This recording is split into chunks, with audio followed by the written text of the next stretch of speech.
Finish my coffee.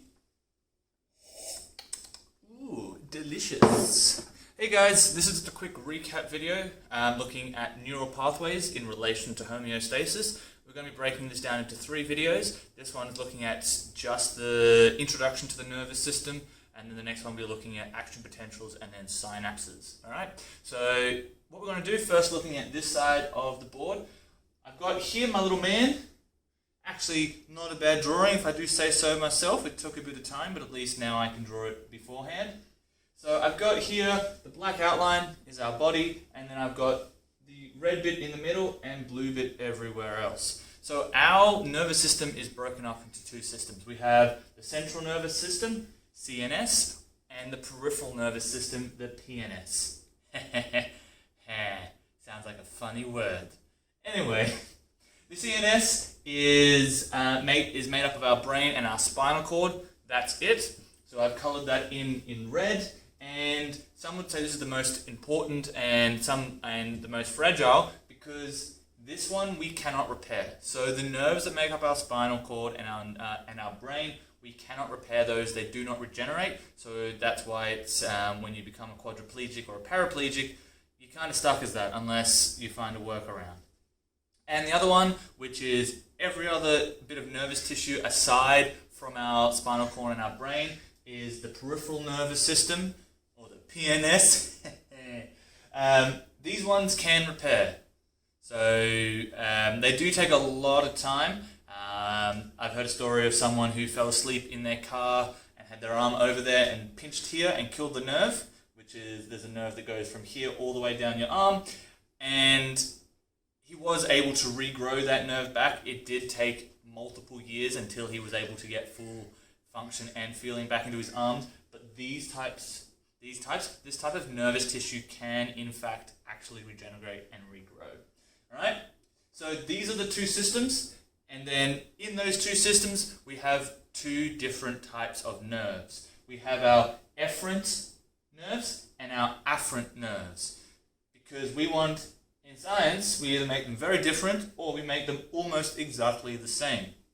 So, efferent nerves, I learned them as the motor nerves. So these are any signals that are being sent away from the brain to other parts of the body that are telling organs or things to actually do stuff. So the motor, moving, doing, that kind of thing, these are always moving away from the CNS. So going out to our fingers to make them move, or it's mainly movement, but there's a couple of them in our GI tract to make it faster, slower.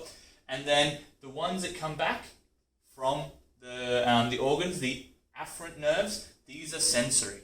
So, and these always come back towards the CNS and up to the brain. So, for example, if I go like this and poke my fingernail into my hand, the sensory nerve is going back up into my brain telling me, hey dum-dum, you're pressing your finger into your hand, and then my body's response should be to move my hand away, which then the motor, I'll point on this side, the motor nerve then comes down to either my hand to lift it up or my hand to move it away.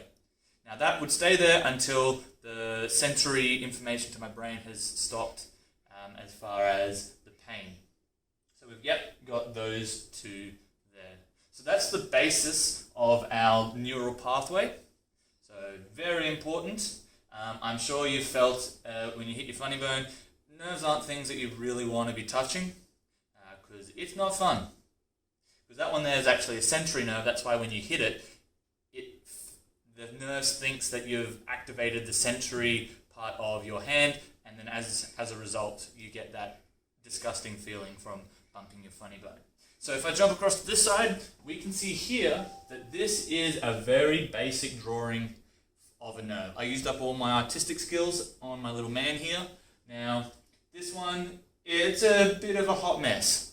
I'll give you that. But a nerve is broken up into 4 sections. So we have this bit here, which is the cell body, which is where it houses its nucleus and all the genetic information for that nerve.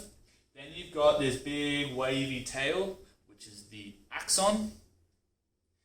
And then at the end of each, you have a terminal at the end of the axon, and you have, coming off the cell body, you have dendrites.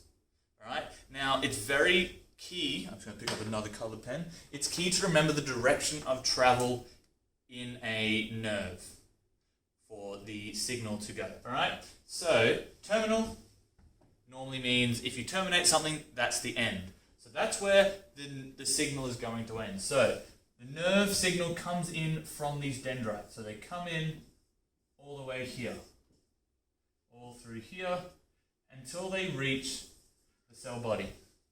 Now this cell body then goes, I know where I need to send this, and sends it down its own axon. Now you don't have a nerve that goes, one nerve runs all the way down, and you don't just have one nerve for everything. They chain across, because it's faster, to be able to move that signal through your body at a faster pace. So as a result, when it gets to this terminal, this here, these terminals here, link up to the dendrites of other nerves.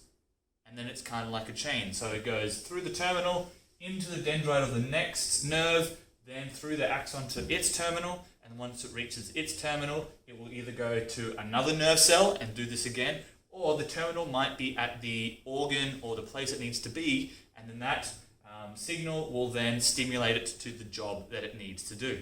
So for example, if we're talking about moving our hand, nice easy one. I want to turn my hand into a fist. I want to close my hand as normal people would say it, but I'm going to say turn it into a fist. Boom. Alright, so I need to get the information from my brain, the signal from my brain, thinking about it. So first of all, I think about it, and then it sends a signal down through my arm, going through many different nerves. Now it doesn't come to here, because there's actually no muscles in your hand here, apart from this one here. Most of the muscles to close your hand are here in your forearm. So it goes to here, and then when it gets to here, it says you need to contract your muscles. And as a result, these muscles contract, close my hand together. And then to release, that signal is then stopped, or another stop signal is sent through to say you can now release it.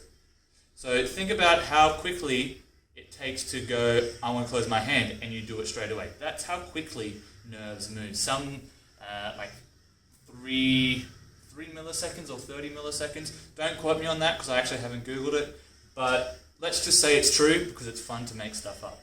Alright? So that was a quick little introduction as far as the nervous system and nerves. If you need to go through it again, please go back to the start and watch it if I was going too quickly over something. If not, I will see you in the next one.